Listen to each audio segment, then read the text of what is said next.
Tuhan itu yang kita sembah telah menyatakan kuasa kasih-Nya yang luar biasa bagi kita, telah menggenapi janjinya bahwa sesungguhnya Dia Tuhan yang tidak pernah lalai dalam setiap janjinya.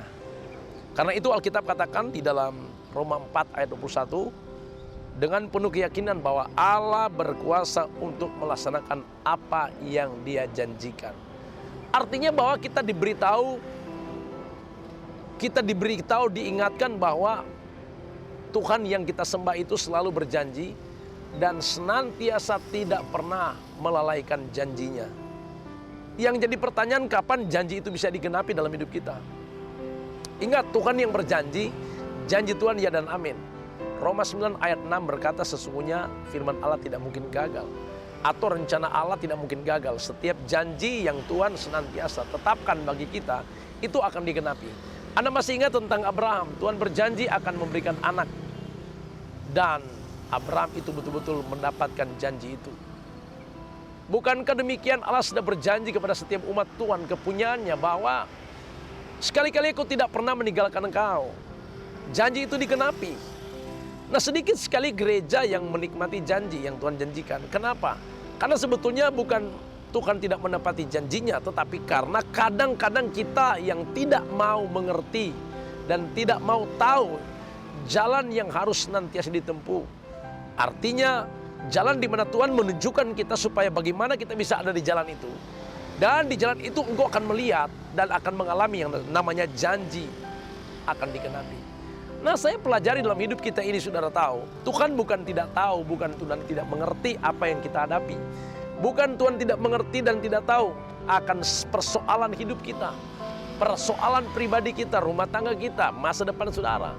Dia terlalu tahu, bahkan Dia terlalu tahu untuk memberi kepastian. Tetapi senantiasa rahasianya untuk bagaimana Anda bisa lihat janji itu digenapi. Tuhan berjanji bahwa kalau engkau senantiasa menjadi umat kepunyaanku yang sungguh-sungguh mendengarkan firmanku, yang taat dan setia, bahkan yang paling utama adalah menyenangkan hati Tuhan, maka engkau akan lihat janji itu pasti akan digenapi bagi kita. Umat Tuhan, ketika engkau menyenangkan hati Tuhan, itu sebetulnya kita sedang mengerti bahwa apa yang Tuhan mau dalam hidup kita. Ya, senangkan hati Tuhan. Seorang anak itu ketika dia menyenangkan hati orang tuanya, maka orang tuanya itu akan berniat, berinisiatif bagaimana memberikan kado atau hadiah buat anak. Bapa kita lebih daripada orang tua kita di bumi. Dia mau memberi yang terbaik buat kita. Kita maunya yang baik, tapi Tuhan mau yang terbaik. Karena itu saya mau beritahu, pastikan bahwa setiap hari engkau menyenangkan hati Tuhan, bukan menyakiti hati Tuhan. Ingat sekali lagi, pastikan bahwa setiap hari kita ini menjadi gerejanya, umat kepunyaannya yang menyenangkan hati Tuhan. Karena sedikit sekali orang di akhir zaman yang menyenangkan hati Tuhan.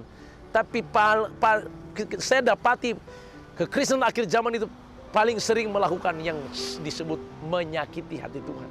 Zaman Nuh Alkitab katakan semua orang menyakiti hati Tuhan. Tapi Nuh menyenangkan hati Tuhan. Demikianlah saya mau beritahu, jadilah umat Tuhan yang menyenangkan hati Tuhan. Itu yang dikehendaki Tuhan. Pastikan hidupmu senantiasa akan menerima semua janji yang Tuhan janjikan bagi kita. Engkaulah umat Tuhan, kepunyaan daripada Allah. Kitalah gereja Tuhan yang menerima janji itu. Yesus adalah Tuhan yang berjanji menepati janjinya bagi kita. Karena itu bersyukurlah selalu kepada Tuhan.